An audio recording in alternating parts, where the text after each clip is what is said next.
సంగారెడ్డి జిల్లా ఆందోళన శివార్లోని బాణసంచ గోదాంలో భారీ అగ్ని ప్రమాదం జరిగింది. టపాసులు పేలుతూ ఉండటంతో భారీ శబ్దాలతో ఆ ప్రాంతం దద్దరిల్లింది. గోదాం పరిసరాల్లో దట్టంగా పొగాలముకుంది.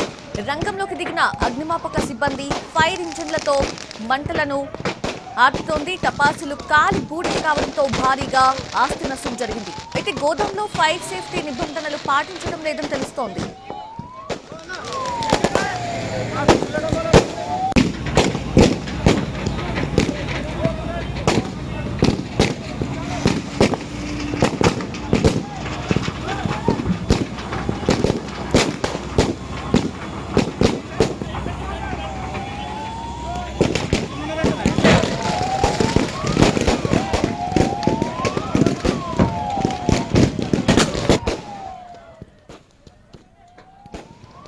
సంగారెడ్డి జిల్లా ఆందోళన శివార్లోని బాణసంచ గోదాంలో భారీ అగ్ని ప్రమాదం జరిగింది. టపాసులు పేలుతూ ఉండటంతో భారీ శబ్దాలతో ఆ ప్రాంతం దద్దరిల్లింది.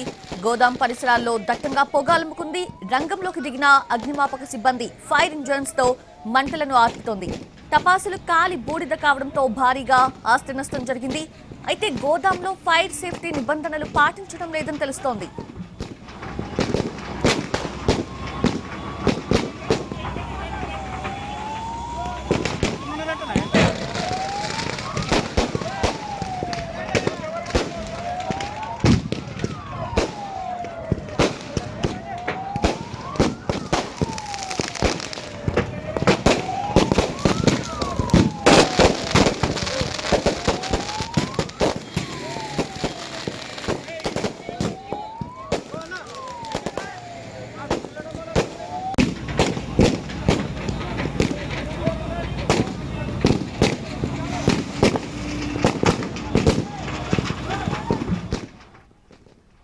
సంగారెడ్డి జిల్లా ఆందోళన శివార్లోని బాణసంచ గోదాంలో జరిగిన అగ్ని ప్రమాదానికి సంబంధించిన విజువల్స్ అయితే మనం చూస్తూ ఉన్నాము. టపాసులు పేలుతూ ఉండటంతో కంటిన్యూస్ గా పేలుతూ ఉండటంతో అక్కడ భారీ శబ్దాలతో ఆ ప్రాంతం అంతా కూడా దద్దరి